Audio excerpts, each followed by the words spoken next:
All right.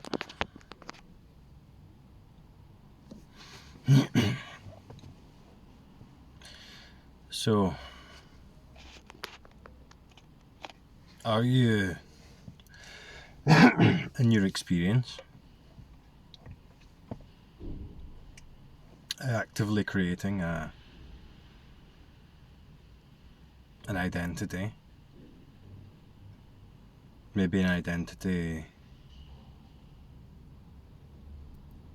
that relates to a narrative that goes something like, I'm trying to get this, but I've not had an awakening, or I'm trying to realize something, but I've not realized it yet. Or I had an awakening, I had a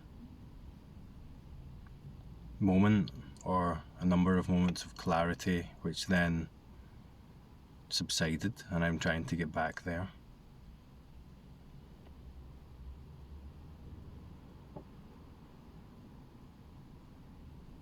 Does that reality exist out with one thought, one belief, one doubt? Is there actually a linear timeline in which I'm a person, you're a person who has been practicing meditation or inquiry, and throughout that time I was identified, I was a person who's not awake, or who is trying to wake up, or is trying to achieve liberation? Does that reality exist out with that one thought that appears now? One thought that has identification in it, and that identification is doubt. That doubt takes the form of an identity in which I am a person who is struggling with this, who's trying to wake up, who is not awake, who is pursuing awakening.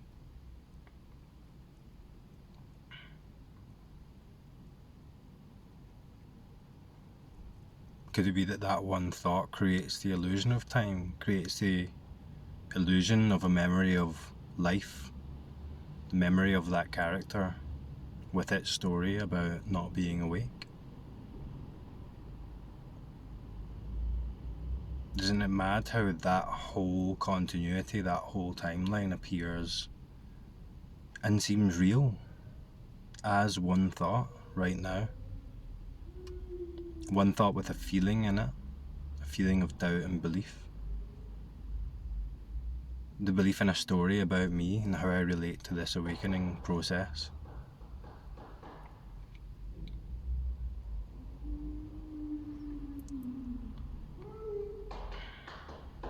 A story about attainment or failure or seeking. Could it be that that belief, or the belief in that doubt, that narrative, is the final barrier, or the final illusion that seems to be keeping us stuck in this identity, this narrative that seems real, that seems like me, my journey, my awakening, my clarity or lack of?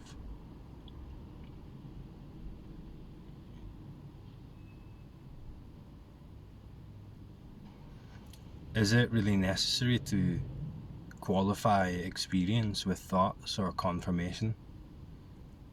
To qualify this experience as either enlightened or not enlightened?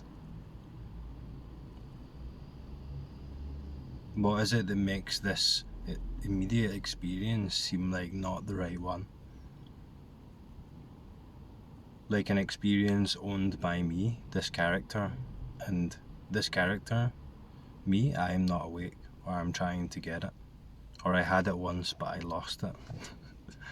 What is it that's creating that seemingly real story, I would suggest look closely. Don't take this as a confirmation. Don't believe what I'm about to say. Look in your experience and see if it's anything more than one thought. One thought that's charged with a very strong suggestion.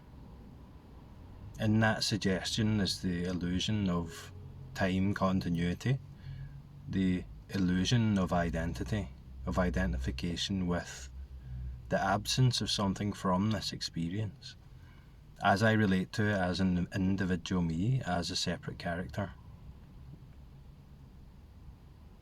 What does it feel like? What is suggested in that thought? What is this without that thought? What is this experience if I don't believe in that doubt? The doubt that says, this isn't already enlightenment. I'm not already awake.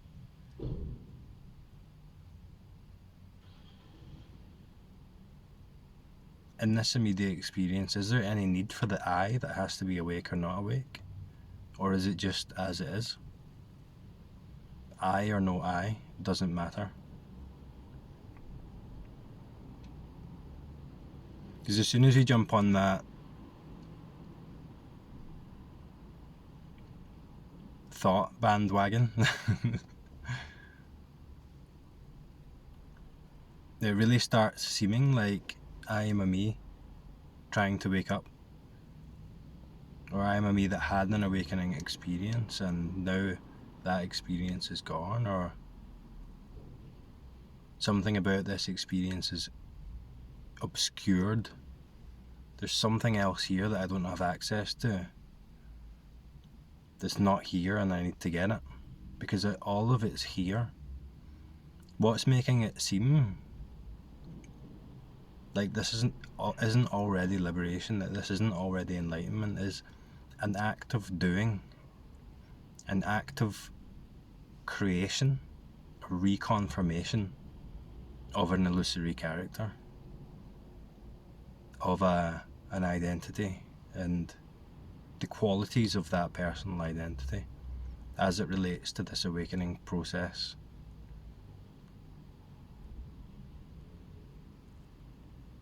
It comes in on top of this.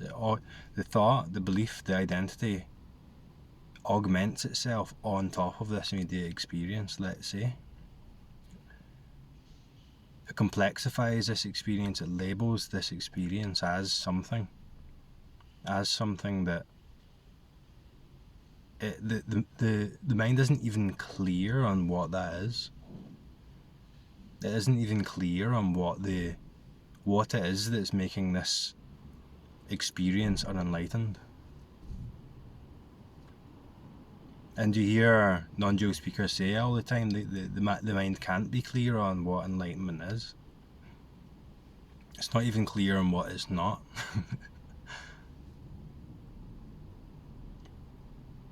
It's an act of reconfirmation that's actively repeated in the form of thought. In that thought is the illusion of continuity of time with a central character. The central character owns this experience and relates to the experience as either enlightened or unenlightened. All of that is contained in, strongly suggested in just the one thought that appears now. Just that one thought. Just look at that thought. Once that rolling narrative is gone, it will start to appear as, or it could start to appear as, a lesser formed thought. More of an energetic tendency. Feeling tone. Emotion tone, let's say. A subtle suggestion. Watch how that subtle suggestion keeps coming up. The doubt, a tone of doubt that keeps coming up to reconfirm itself as this character that relates to experience. As this character that either has it or doesn't have it, trying to recreate something from the past which it actually doesn't understand here or in the future. usually in the future. See how mad that is?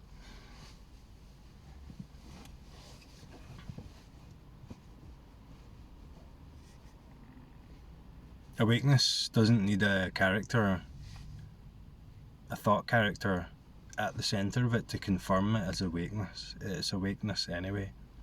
You're awakeness anyway. You don't need a thought to categorise it, to relate to it. You don't really need to relate to the experience of enlightenment with thoughts for it to be enlightenment. It just is enlightenment anyway. How many times do you hear a non-dual speaker say that you won't get it? It doesn't have to be got. All you need to do is get out the road and allow what's here to be as it is, which is inherently liberated. And then see how the identity, how the character comes in to try and get something, comes in to try and confirm something about this, and how repetitive, how automatic, how well practiced it is about in asserting its own existence.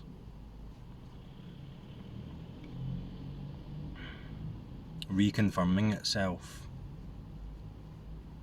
It's confirmed itself before we even start looking. The me has confirmed itself. The identity is solid when we try and attain awakening. When we look for something that's not this. When we try and recreate an experience or regain an experience of awakeness as if it's something other than what this is anyway. As if it's something other than what the thought is, the thought substance is made of, it's made of enlightenment, it's made of awakeness, it's made of non-dual nature, of non-dual clarity. Otherwise it couldn't exist. Otherwise it wouldn't be there.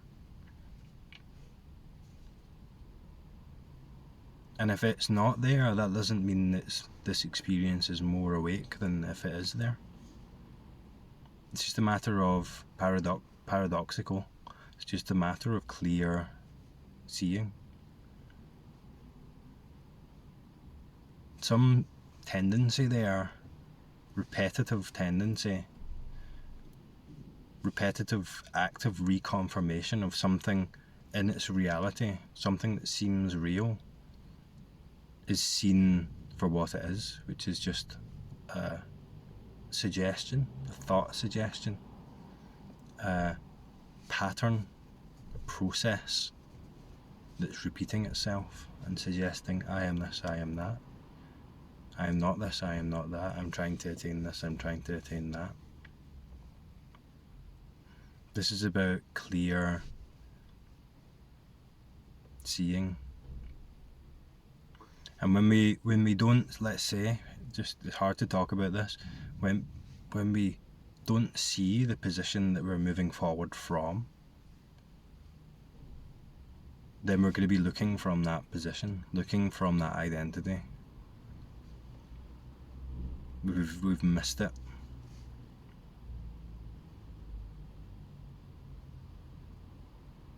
Come back the way, dilate, let go.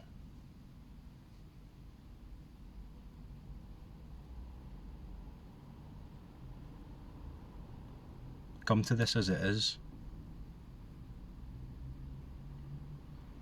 And then watch for what is suggesting, what active process, habitual process appears that suggests I need to find something else. I need to get something else. I need something that's not this. That inherent dissatisfaction with current experience and the suggestion that the experience I'm looking for isn't this, is somewhere else, something else, is a better one. There's only this experience, that's it. What the mind is saying about that doesn't make it so, doesn't make it not this. I don't mean that to say adopt a belief that I am awakened and there's nothing to do. There's no one here and there's nothing to do. And then, because then you're operating from that position again, but just with a new belief. So you come back, dilate, let go, see.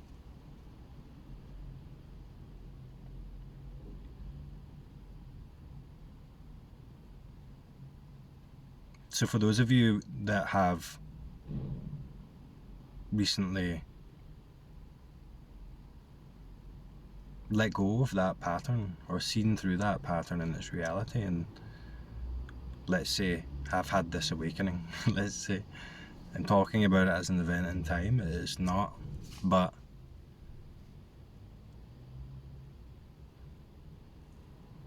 something stops happening at that repetitive degree of reality. Something stops happening, and then some part of that identity structure is then broken in its reality.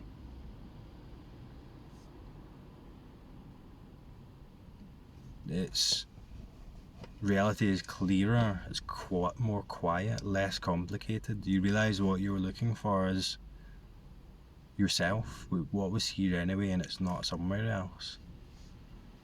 The access to direct experience, this immediate sensory experience of aliveness is amplified, is vivid. Then you can start appreciating that for what it is, without the stories about it, without the designated meanings and values. Immediately in this cluster of sensations here, start investigating the sensation.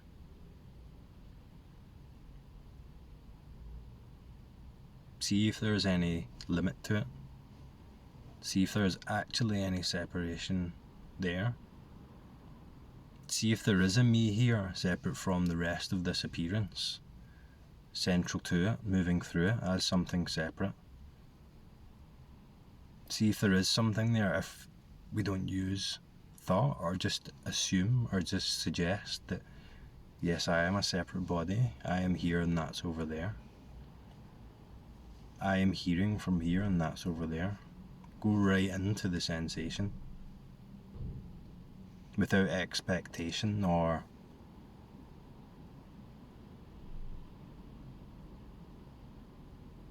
designation or a suggestion about what this should be. See what it is. See if there is actually any separation here.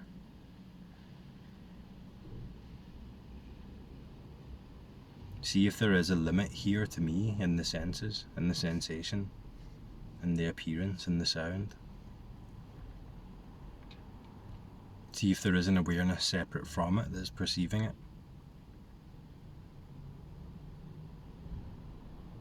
See if it is actually manifesting from somewhere. Can that somewhere be found other than a thought? So it becomes about immersion in the senses, immersion into the experience, without that imagined position separate from the experience that called the experiencer. Can the experiencer be found? Can you find yourself? And do you need to find yourself? Is that even necessary or possible? And then just get lost in the sensation.